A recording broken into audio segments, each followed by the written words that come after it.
नमस्कार, मी सेजल पुरवार या बुलेटिनमध्ये तुम्हा सर्वांचं स्वागत आणि सुरुवातीला बातमी थेट जेजुरीतून आहे. कारण जेजुरी गडावर आज सोमवती अमावस्या यात्रा आहे. सलगच्या सुट्ट्या त्यामुळे खंडेरायाच्या दर्शनासाठी भाविकांची जेजुरी गडावर मोठ्या प्रमाणात गर्दी झाली आहे. या यात्रेनिमित्त जेजुरी गडाला आकर्षक अशी विद्युत रोषणाई सुद्धा करण्यात आली असल्याचं सध्या बघायला मिळत आहे.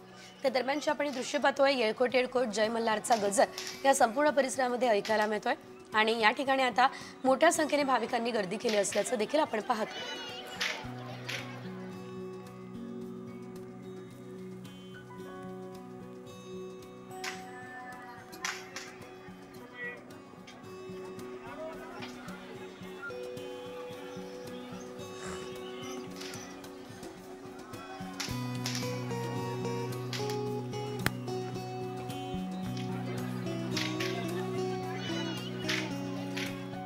एकीकडे जेजुरी गडावरती भाविकांची मांदयाळी दिसतेय, तर दुसरीकडे आता नाशिकच्या सप्तशृंगी देवीच्या दर्शनासाठी जाणाऱ्या भाविकांसाठी एक खुशखबर आहे. असं का? तर कारण सप्तशृंगी देवीचं दर्शन हे आता 24 तास करता येणार आहे. 2 जानेवारीपर्यंत भाविकांना दर्शनासाठी मंदिर खुलं ठेवण्याचा निर्णय विश्वस्त मंडळानं घेतलाय. आद्य स्वयंभू शक्तीपीठ आणि उत्तर महाराष्ट्राचे कुलदैवत असलेल्या सप्तशृंगी देवीच्या दर्शनासाठी दरवर्षी मोठी गर्दी असते.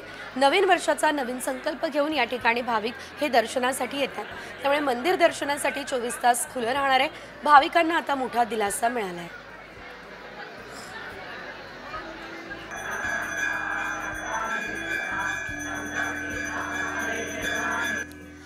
तर सध्या आपण बघतोय सलगच्या सुट्ट्या आलेल्या आहेत, न्यू इयर आहे आणि त्या पार्श्वभूमीवर पर्यटक मोठ्या संख्येने कोकणात दाखल झालेत. समुद्राबरोबरच खाडीमधील बोट सफारीला देखील पर्यटकांचा चांगला प्रतिसाद मिळत असल्याचं सध्या तरी बघायला मिळत आहे. रत्नागिरी तालुक्यातील नाचणे, नारायणमळी येथील कांदळवन सफारी, पक्षी निरीक्षण आणि कायाकिंगला पर्यटकांनी चांगलाच प्रतिसाद दिलाय. रत्नागिरीमध्ये या ठिकाणच्या पर्यटनाचा आढावा आमचे प्रतिनिधी अमोल कलया यांनी घेतला. पाहूयात त्या ठिकाणची परिस्थिती. कोकणचं सौंदर्य पर्यटकांना नेहमीच खुणावत असतं. इथले विस्तीर्ण समुद्र किनारा असतील, गर्द झाडी असतील, इथल्या पर्यटकांना नेहमीच खुणावतं. आणि आत्ता यामध्ये भर पडली आहे ती कांदळवन सफारीची. आपण सध्या रत्नागिरीतल्या नाचणे गावामध्ये आहोत आणि या नाचणे गावामध्ये आपण पाहिलं तर कांदळवन सफारी या ठिकाणी सुरू झालेली आहे. इथे आपल्याकडे विविध प्रकारचे पक्षी दाखवण्यात येतात आणि विविध प्रकारची कांदळवनची जी झाडं आहेत त्यांची माहिती आम्ही आलेल्या देतो, कस्टमरला देतो. रत्नागिरी घूमने आए हैं. Konkan side is very beautiful. हमने बहुत सारे बीचेस देखे, घाट्स देखे और अभी हम खाड़ी में बोटिंग कर रहे हैं. तो it's a must visit place. मुझे काफ़ी अच्छा लगा यहाँ पे आके. अलग अलग झाड़ों के बारे में पता चला, बर्ड्स के बारे में पता चला और यहाँ पे बहुत शांति है, तो अच्छा लग रहा है. हा अनुभव एक वेगळाच आहे, कारण ह्या लोकांनी, स्थानिक लोकांनी एकत्र येऊन सहकारी संस्था स्थापन केली आणि पर्यटनाच्या दृष्टीने रोजगार वाढवला. ही एक अत्यंत महत्त्वाची गोष्ट आहे. असेच रोजगार नेहमी वाढवण्याचे प्रयत्न करतील. अमोल कले, साम टीव्ही, रत्नागिरी. आणि यानंतर पुढे घेऊयात उर्वरित बातम्यांचा वेगवान आढावा. तुळजाभवानी मातेच्या मंचकी निर्देश मंगळवारी सायंकाळी प्रारंभ होईल. तुळजाभवानी मातेचा शाकंभरी नवरात्र उत्सव 7 जानेवारीला घटस्थापनेने सुरू होतोय. शाकंभरी नवरात्र उत्सव 31 डिसेंबर ते 14 जानेवारी या कालावधीमध्ये साजरा केला जाईल. नांदेडच्या माळेगाव या ठिकाणी खंडोबाच्या पालखी सोहळ्यामध्ये लाखो भाविकांनी गर्दी केली. खंडोबाची आणि मानकऱ्यांची पालखी काढून यात्रेला सुरुवात झाली. 5 जानेवारीपर्यंत हा यात्रा उत्सव चालणार आहे. विविध कार्यक्रमांचं आयोजन देखील या दरम्यान करण्यात आलेलं आहे.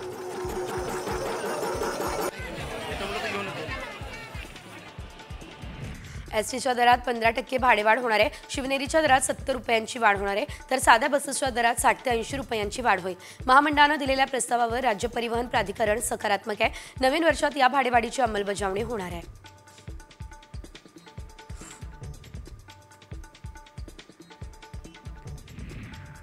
अंगणवाडी सेविकांच्या मानधनाचा मार्ग मोकळा झालाय, कारण राज्य सरकारनं मानधन आणि प्रोत्साहन भत्त्यापोटी 163.43 कोटींचा निधी उपलब्ध करून दिला. लवकरच अंगणवाडी सेविकांचं थकीत मानधन मिळणं शक्य होईल.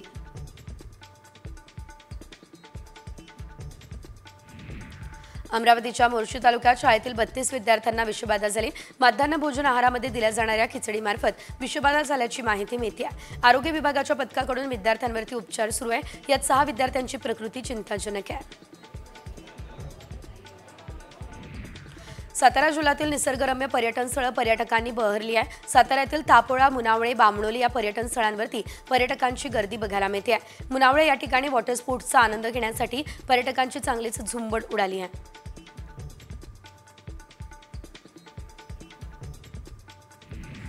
31 डिसेंबरच्या पार्टीनिमित्त शहरातील हॉटेल, रेस्टॉरंट आणि क्लबमधील अन्नपदार्थांची आता तपासणी होणार आहे। अन्न आणि औषध प्रशासनानं हा निर्णय घेतला। या काळात निकृष्ट अन्नपदार्थांचा पुरवठा होऊ नये यासाठी तपासणी केली जाईल।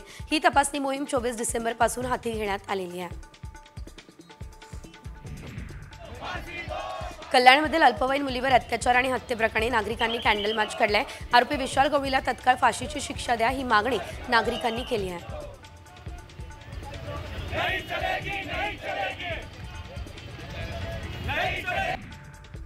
मुंबईकर महिलेचा हिमाचलच्या मंडीमध्ये मृत्यू झालेला आहे। मनालीवरून परतत असताना मंडीमधल्या घाट रस्त्यावरती कारवरती दरड कोसळली आणि या महिलेचा जागीच मृत्यू झालाय।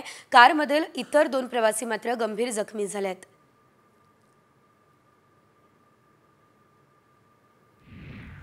संभाजीनगर जिल्ह्यातील कन्नड घाटात माल वाहतूक करणारा ट्रक कठडे तोडून 50 फूट दरीमध्ये कोसळला। घाटातील वळणावर ट्रकवरील नियंत्रण सुटल्यानं ट्रक कठडे तोडून दरीमध्ये पडला।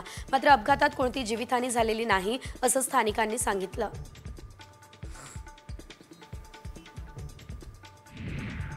जळगाव MIDCमध्ये रात्रीच्या सुमारास चटई कंपनीला आग लागली आहे। एका सुरक्षा रक्षकाच्या खोलीत आधी आग लागली आहे, त्यानंतर संपूर्ण कंपनीभर आग पसरली आहे। जळगाव महापालिका अग्निशमन दलाकडून ही आग आटोक्यात आणण्यात आलेली आहे।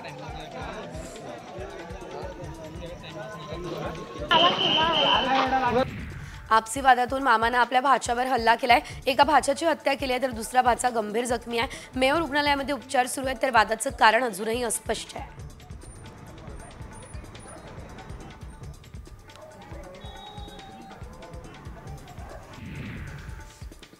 कल्याणमध्ये वाढत्या गुन्हेगारीच्या पार्श्वभूमीवर पोलीस आता ॲक्शन मोडमध्ये आहेत। 3 दिवसात 170 टवाळखोर आणि नशेखोरांवर कारवाई झाली आहे। रस्त्यातच उठबशा देखील काढायला लावल्या आहेत।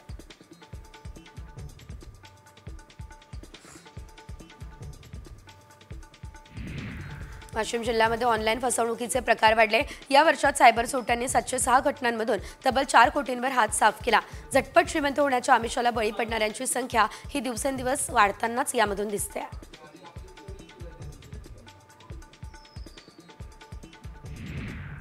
जालन्यात अल्पवयीन मुलीवर परप्रांतीय नराधमानं अत्याचार केल्याची धक्कादायक घटना समोर आली। या घटनेनंतर पलायन करण्याच्या तयारीत असलेल्या नराधमाच्या जालना पोलिसांनी मुसक्या आवळल्या। मुलीच्या फिर्यादीवरून आता पोस्को कायद्यानुसार वेगवेगळ्या कलमांवर गुन्हे सुद्धा दाखल करण्यात आले।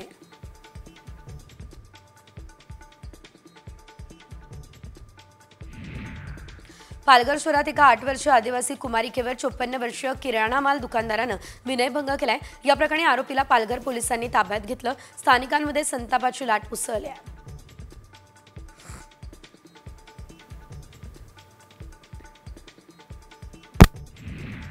अत्याचार आणि हत्या प्रकरणातील आरोपी विशाल गवळी याला वैद्यकीय चाचणीसाठी रुग्णालयात दाखल करण्यात आलं। रुक्मिणीबाई रुग्णालयात त्याची वैद्यकीय तपासणी झाली आहे। सुरक्षिततेच्या कारणास्तव ही तपासणी करण्यात आलेली आहे।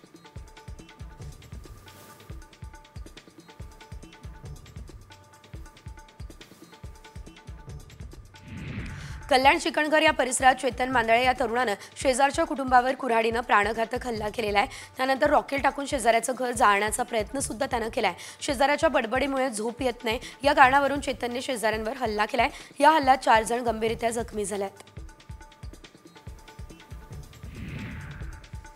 हायस्पीड रेल्वेच्या बाबतीत चीनने जपानला मागे टाकलं। जगातील सर्वात वेगवान ट्रेन चीनमध्ये ताशी 450 किलोमीटर वेगानं धावते आहे। या ट्रेनमुळे प्रवासाचा वेळ आणखी कमी होईल, कनेक्टिव्हिटी सुधारेल असं म्हटलं जातंय।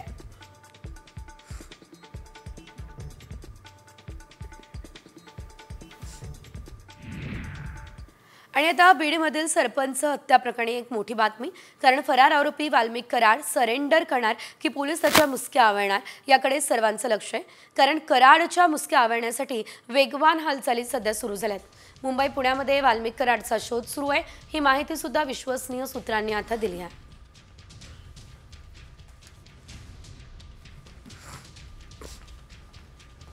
त्यामुळे आता वाल्मिक कराड यांच्या भूमिकेकडे खरं तर सर्वांचं लक्ष लागलंय।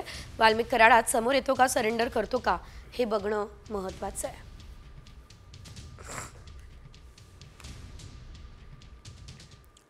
पुढे घेऊयात काही उर्वरित राजकीय बातम्यांचा वेगवान आढावा। अभिनेत्री प्राजक्ता माळी हिनं काल मुख्यमंत्री देवेंद्र फडणवीस यांची भेट घेतली आणि निवेदन दिलं।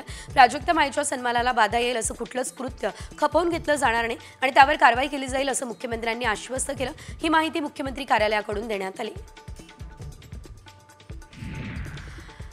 मंत्री पंकजा मुंडे यांनी पवित्र प्राजक्ताची पवित्र फुलं असं साहित्यिक भाषेतलं ट्विट केलं। सर्वच महिलांना कणखर राहायला हवं, स्वतःला कणखर बनवायला हवं असं म्हणत समर्थन केलं। स्त्रियांच्या चारित्र्यावर शिंतोडे उडवणं किती सहज आणि खालच्या पातळीवर जाऊन केलं जातं असं म्हणत आमदार सुरेश धस यांना देखील टोला लगावला।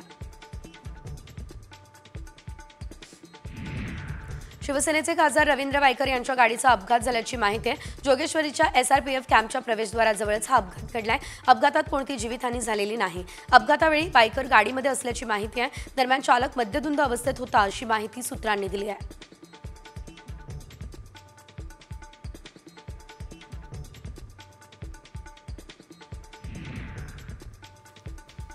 राज्यातली थंडी आता गायब झाली आहे, मात्र नवीन संकट सर्वसामान्यांसमोर आणि शेतकऱ्यांसमोर उभं राहणार आहे। कारण थंडी गायब झाल्यानं आता राज्यात उकाडा देखील वाढणार आहे। ढगाळ हवामानामुळे आता किमान तापमानात वाढ होती आहे, मात्र थंडी गायब झाली आहे, पिकांवर याचा परिणाम होऊ शकतो।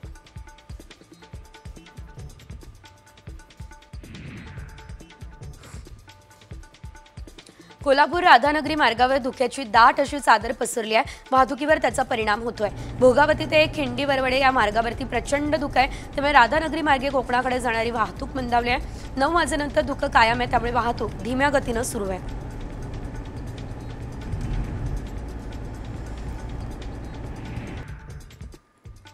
यवतमाळ जिल्ह्यामध्ये काही दिवसांपासून ढगाळ वातावरण हे निर्माण झालं असल्याचं बघायला मिळत आहे। तर या वातावरण बदलामुळे गहू आणि तुरीच्या पिकाला फटका बसण्याची शक्यता आहे। शेतकऱ्यांमधून चिंता व्यक्त केली जाते।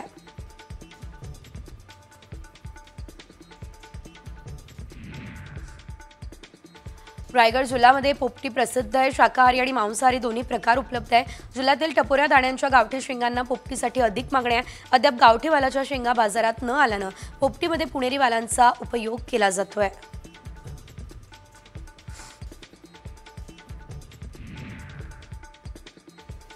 सांगलीमध्ये रब्बी हंगाम सन 2024-25 मध्ये प्रधानमंत्री पीक विमा योजनेत जिल्ह्यातील 1,02,031 शेतकऱ्यांनी पीक विमा घेतलाय। 61,908 हेक्टरवरील पिकांचं संरक्षण केलंय। ज्वारी, गहू, हरभरा आणि उन्हाळी भुईमूग या पिकांसाठी शेतकऱ्यांनी आता हा विमा घेतलाय।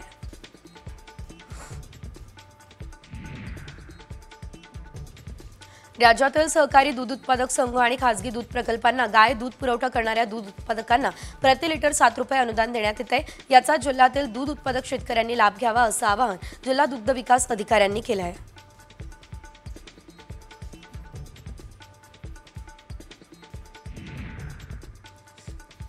नाशिक जिल्ह्यामध्ये मध्यम ते हलक्या पावसानं हजेरी लावली आहे। त्यामध्ये दिंडोरी असेल किंवा नाशिक आणि येवला तालुक्यातील 23 गावांमध्ये अवकाळी पाऊस झाला आणि नुकसान झालंय।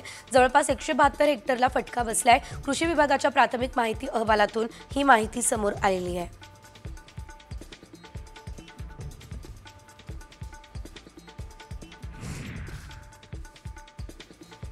मुंबईवर पसरलेली धुक्याची चादर आणखी 2 दिवस राहण्याची शक्यता आहे। त्यानंतर धुकं कमी होणार असा अंदाज हवामान विभागानं व्यक्त केला। गेल्या 2 दिवसांपासून मुंबईमध्ये धुक्याचं प्रमाण वाढलंय, त्यामुळे हवेचा स्तर सुद्धा खालावलाय।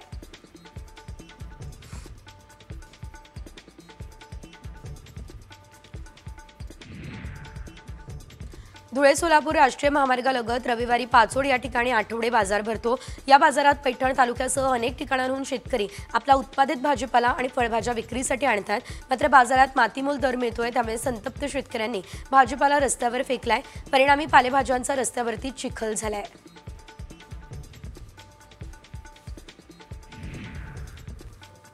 खानदेशात केळी दरात घसरण होतीये। किमान दर हा 800 आणि कमाल दर हा 1,600 रुपये प्रति क्विंटल आहे। केळीची आवक कमी आहे, परंतु उत्तरेकडे थंडी, पाऊस आदी कारणे आहे, त्यामुळे आता केळीची मागणी घटलेली आहे। शेतकऱ्यांवरती आर्थिक संकट ओढावलंय।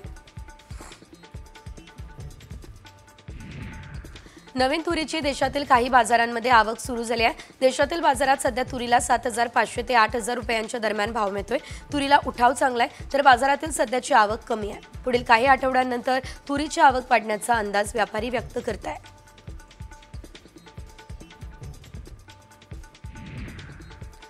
रब्बी हंगामात पिकांची लागवड करताना शेतकऱ्यांनी सर्वात जास्त पसंती हरभरा पिकाला दिली, त्यामुळे यंदा हरभरा पिकाचं क्षेत्र सर्वात जास्त आहे. अमरावती, दर्यापूर या बाजार समित्यांमध्ये हरभऱ्याची सर्वात जास्त उलाढाल होते.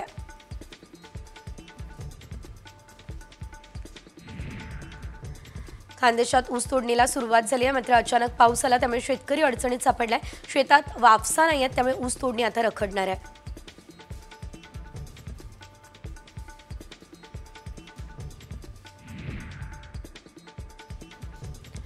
वाशिम जिल्ह्यामध्ये नाफेडच्या खरेदी केंद्रांवर बारदाण्याच्या तुटवड्यामुळे सोयाबीन खरेदी 5 दिवसांपासून ठप्प आहे. या समस्येमुळे खरेदी केंद्रांवर शेतकऱ्यांनी विक्रीसाठी आणलेल्या सोयाबीनच्या गाड्यांची लांबच लांब रांग लागली आहे.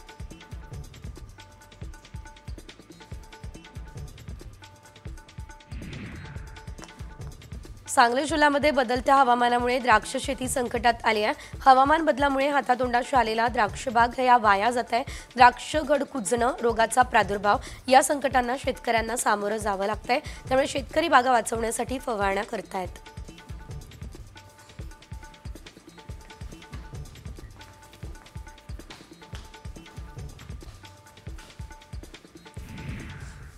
पुढे एक मोठी बातमी आहे, कारण नवनिर्वाचित मंत्री अर्थातच नितेश राणे यांनी पुन्हा एकदा वादग्रस्त विधान केलंय. केरळ हे राज्य म्हणजे मिनी पाकिस्तान आहे असं नितेश राणे म्हणताय. यामुळेच राहुल गांधी आणि प्रियंका गांधी केरळमधून निवडून येतात. सर्व दहशतवादी त्यांना मदत करतात, मतं देतात. अतिरेक्यांना हाताशी धरून दोघेही खासदार झाले असं वादग्रस्त विधान नितेश राणे यांनी केलंय. त्यामुळे या विधानानंतर मोठा वाद पेटण्याची शक्यता आहे. म्हणूनच तो राहुल गांधी तिथे निवडून आता त्यांची बहीण निवडून येते ना, सगळे अतिरेकीच त्याला मतदान करतात. खरंच आहे, विचारा. ते काय अतिरेकींना धरूनच ते लोक खासदार झालेले आहेत. पुन्हा एकदा वळूयात उर्वरित बातम्यांकडे. अंबेबागाव तालुक्यातील फुलवडे परिसरात बिबट्याच्या हल्ल्यामध्ये गाय ठार झालेली आहे आणि या घटनेमुळे शेतकऱ्यांसह मेंढपाळ चांगलेच धास्तावले.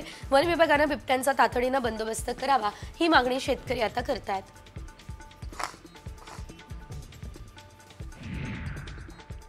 सातारा जिल्ह्यातील निसर्गरम्य पर्यटन स्थळं पर्यटकांनी बहरले. साताऱ्यातील तापोळा, मुनावळे, बामणोली या पर्यटन स्थळांवर पर्यटकांनी गर्दी केली. मुनावळे या ठिकाणी वॉटर स्पोर्ट्सचा आनंद घेण्यासाठी पर्यटकांची चांगलीच झुंबड उडाली आहे.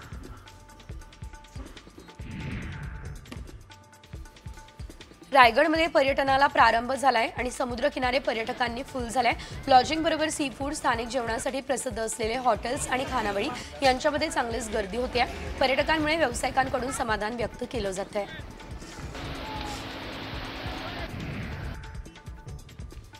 पुण्यात 31 डिसेंबरला रात्री ठिकठिकाणी वाहतूक पोलिसांकडून आता नाकाबंदी करण्यात येणार आहे. वाहन चालकानं मद्यप्राशन केलंय का हे तपासण्यासाठी पोलिसांकडून ब्रेथ अॅनालायझर या मशीनची मदतही घेतली जाणार आहे.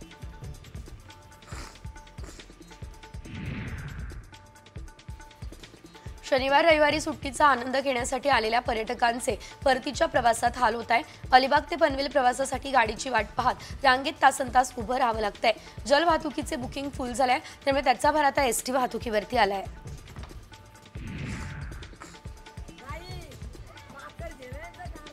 नवीन वर्षाच्या निमित्तानं लोणावळ्यामध्ये राज्याच्या कानाकोपऱ्यातून पर्यटक दाखल झाले.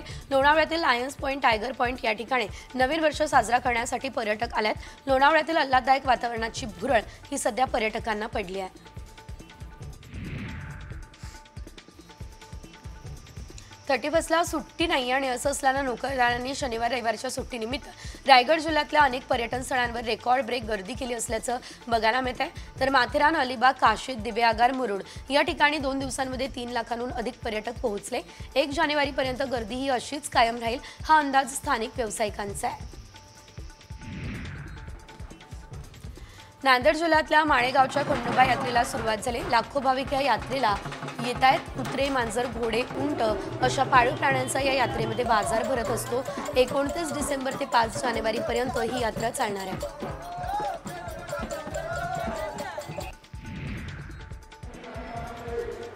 साताऱ्याच्या पुसेगावात श्री सेवागिरी महाराजांच्या 77व्या पुण्यस्मरणानिमित्त रथोत्सव सोहळा पार पडला. सेवागिरी महाराजांच्या पादुका आणि प्रतिमेचं पूजन करून या रथोत्सवाला सुरुवात करण्यात आली. या यात्रेत येणाऱ्या भाविक मोठ्या संख्येने रथावरती लाखो रुपये अर्पण करतात. त्यानंतर हे पैसे विकास कामांसाठी वापरले जातात.